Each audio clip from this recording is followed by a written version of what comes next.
দিয়ে আজকের এই ব্লগটা শুরু করছি।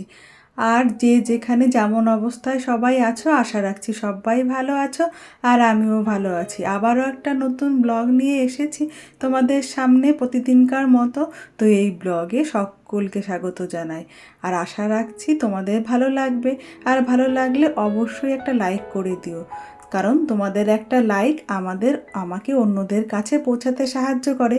আর যদি একটু ভালো লেগে থাকে তো নতুন বন্ধুরা অবশ্যই আমার চ্যানেলটিকে একটু সাবস্ক্রাইব করে দিও, কমেন্ট করতেও ভুলো না। আর যারা প্রথম থেকেই আমার পাশে আছো তাদেরকে অনেক অনেক ধন্যবাদ। আর এই যে আজকের ব্লগটা শুরু করেছি ওই দুপুরের পর থেকে।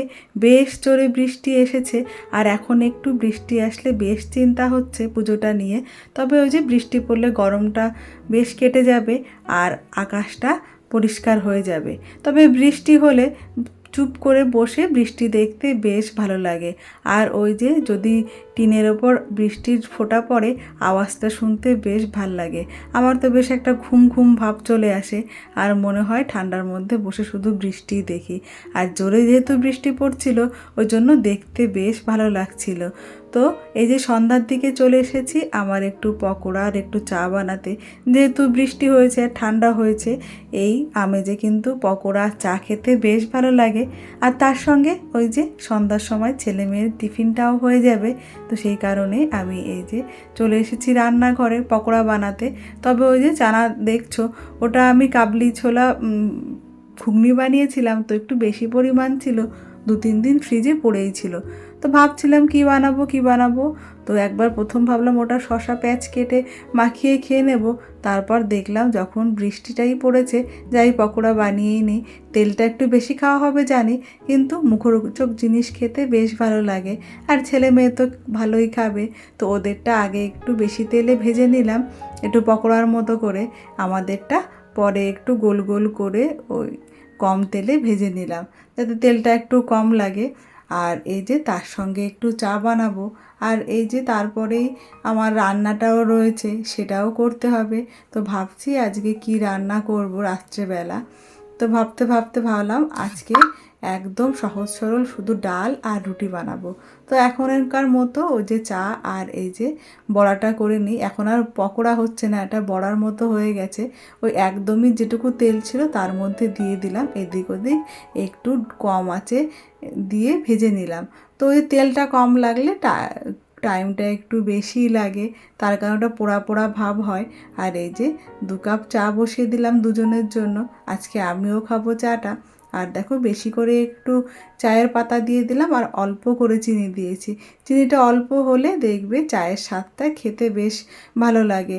আর দুধটা কিন্তু অবশ্যই একটু বেশি দিতে হবে আর জালটা একটু বেশিক্ষণ ধরে দিতে হবে, তাহলে কিন্তু দুধের চায়ের স্বাদটা অনেকটা বেড়ে যায় আর খেতেও বেশ ভালো লাগে। আর ওই যে কোনো ভাজাভুজির সঙ্গে চা খেতে কিন্তু বেশ ভালো লাগে। তো আমাদেরটা একটু ঝাল দিয়ে পকোড়াটা বানিয়ে নিলাম। আর এই যে চাটা হয়ে গেছে সেটাও একটু ওই ছেঁকে নিলাম ছাঁকনি দিয়ে। তারপর এখন তো আর বৃষ্টি নেই, বৃষ্টি হলে বেশ ভালোই হতো, বৃষ্টি দেখতে দেখতে একটু চাটাও খাওয়া যেত। তো বৃষ্টি থেমে গেছে, আকাশ একেবারে পরিষ্কার আর বেশ ঠান্ডা ঠান্ডা একটা আমেজ হয়েছে। মনে হয় না পুজোর সময় আর বৃষ্টি হবে, আর তো 2-4 দিন বাকি আছে। তো এর মধ্যেই দেখা যাক ভগবান কি করে, সবার আনন্দটা মাটি না করলেই হলো। আর আমার এই যে সন্ধ্যার চা আর পকোড়া তৈরি। আর এই যে সকালবেলা উঠে জল থাকতে থাকতে সব জামা কাপড়গুলো ধুয়ে দিয়েছি আর তারপরে যে মেলে দিয়েছি। তারপরে একটু বাগানে চলে গেলাম। তারপরে দেখলাম যে কয়েকটা লাউ হয়েছিল, তার মধ্যে একটা লাউ অনেক দিন পড়েছে, বড় হচ্ছে না।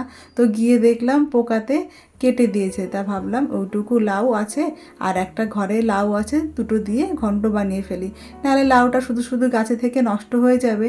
দেখলাম বেশ শক্ত হয়ে গেছে আর ওই লাউয়ের গায়ে 3-4টে ফুটোও রয়েছে, তো ওটা বড় আর হবে না। তো লাউটা কেটে নিয়েছি, ওটা দিয়ে ঘন্ট করব। আর এই যে ওর বাবা আগের দিন শোল মাছ এনে রেখেছিল, তো সেটা দিয়ে একটু শোল পিটুলি করব। খেতে কিন্তু অপূর্ব লাগে, স্বাদটাও কিন্তু দারুণ হয়। তোমরা যদি কেউ না খেয়ে থাকো আমি যে রেসিপিটা যেভাবে করছি দেখে তোমরা কিন্তু অবশ্যই একবার বাড়িতে ট্রাই করতে পারো। ওই যে আলুগুলোকে ডুমো ডুমো করে কেটে নিয়ে ভালো করে জলে ধুয়ে রাখতে হবে। তারপরে ওই যে শোল মাছটাকে সেটাকেও একদম ছোট ছোট পিস পিস করে কেটে নিতে নিতে হবে। আর শোল মাছটাকে কিন্তু ভালো করে ধুতে হয়। এই যে আমি লবণ মাখিয়ে ধুয়েছি, তবুও দেখো গায়ে কেমন একটা লালা লালা রয়েছে। তো কাটার পরে আরও বেশ 3-4 বার ধুলাম, তার কারণ ওর গা থেকে না স্লিপি স্লিপি ব্যাপারটা যেতেই চায় না। আর ওই যে মাঝখান থেকে মাছটা কেটে 3 টুকরো করে নিলাম। ছোটো ছোটো টুকরো করলে খেতে ভালো হয়। আর শোল পিটুলি কে কে খেয়েছো আমাকে অবশ্যই জানিও। আর যারা যারা খাওনি তারাও কিন্তু আমাকে কমেন্ট বক্সে অবশ্যই বলে দিও। তো সব মাছগুলোকে টুকরো টুকরো করে কেটে নিয়েছি। তারপর আবার জলে ধুয়ে তাতে নুন হলুদ মাখিয়ে এই যে রেখে দিলাম। তারপরে কড়াইতে দিয়ে ভাজবো। আজ আর বেশি কিছু রান্না করব না। ওই যে লাউয়ের ঘন্ট, শোল পিটুলি আর ওই যে মানে ফ্রিজে বেশ কদিন ধরে ইলিশ মাছ রাখা ছিল, তো সেটাই ভাবলাম আজকে ভেজেই ফেলি, শুধু লেজাই পড়ে আছে, তো সেইগুলো একটু ভেজে ফেললাম। আর এতে কিন্তু প্রচুর কাটা থাকে লেজাতে, ভাজাটাই ঠিক আছে, তরকারিতে খেতে অত ভালো লাগে না। তো আমার মাছ আলু কাটা হয়ে গেছে, সবজি সব কাটা হয়ে গেছে, আর আমি এটাকে ধুয়ে মুছে তুলে রাখলাম।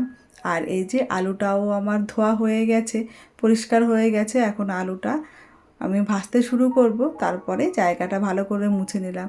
দেখবে কাজ করতে করতে কোথাও পরিষ্কার করে রাখলে দেখবে কাজের পরিমাণটা কমে যায় আর বেশ পরিষ্কার পরিচ্ছন্ন থাকে। আমার ভাতটাও হয়ে গেছে, আর এদিকে দেখো ঘন্টটাও নামিয়ে দিয়েছি। আর কড়াই বসিয়ে তেল গরম করে এখন মাছটাও ভাজতে শুরু করেছি। তো এই যে আমি যে মাছটা কিন্তু খুব একটা বেশি ফ্রাই করব না, মিডিয়াম ফ্রাই করব, করে সব নামিয়ে দেব। আমার ভাজাও হয়ে গেছে। আর তারপরে ওই কড়াইতে আবার আলুটা ভেজে নেব।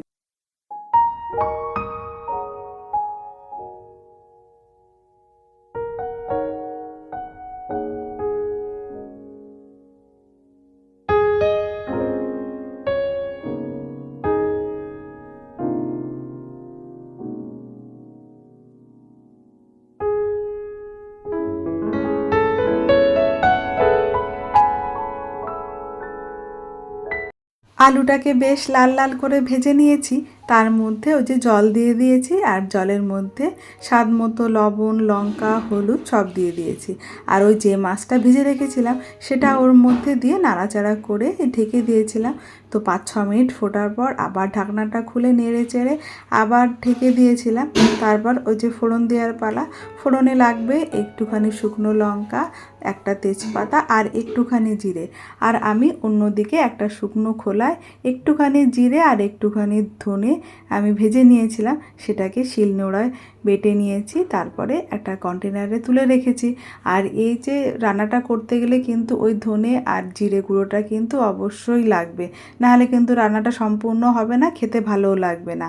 আর এই যে ফোড়ন দেওয়ার পরে নামানোর পরে ওর মধ্যে ওই 2 চামচ চালের গুঁড়ি আর একটু গরম মশলা দিয়ে জল দিয়ে গুলিয়ে আমি ওই ঝোলটার মধ্যে ঢেলে দেব। তারপরে ঝোলটাকে নাড়াচাড়া করে তার উপর ওই যে শুকনো যে মশলাটা করে রেখেছিলাম ওটাও দিয়ে দেব। আর এই চালের গুঁড়িটা দিলে এই ঝোলটা বেশ ঘন হয় আর খেতে অন্যরকম হয়ে যায়। আর ওই যে গরম মশলা দিলেও বেশ একটা হালকা গন্ধ থাকে। আর এই যে আমার ঝোলটা প্রায় হয়ে এসেছে, আর এই যে গুঁড়োটা করে রেখেছিলাম সেটা আমি ওপর দিয়ে ছিটিয়ে দেবো। আর গুঁড়োটা আমি অল্প করেই করেছি, তার কারণ এটা করে রাখলে ঘরে গন্ধটা চলে যায়, খেতে অতটা ভালো হয় না। আর আমার তরকারিটা দেখে বোঝাই যাচ্ছে যে হয়ে গেছে। ওপর দিয়ে ওই মশলাটা দিয়ে দিলাম। তো নামিয়েও আবার ওই মশলাটা আবার একটু ছিটিয়ে দেব। তো খেতে কিন্তু অপূর্ব হয়েছিল। তোমরাও কিন্তু এইভাবে খেয়ে দেখো, দেখবে বেশ ভালো লাগবে। তো আজকে রান্না করে নিলাম ওই যে ঘন্ট আর মাছ ভাজা আর এই যে শোল পিটুলি, সঙ্গে একটু ফ্রিজে চাটনি ছিল সেটাও বার করে নিয়েছি। তো তোমাদের কেমন লাগলো ব্লগটা অবশ্যই অবশ্যই বলো। লাইক করতে কিন্তু একদম ভুলো না, তোমরা কিন্তু লাইক করতে ভুলে যাও দেখার পরে। তো পরের ব্লগে আবার দেখা হবে। সবাই ভালো থেকো আর সবাইকে ভালো রেখো।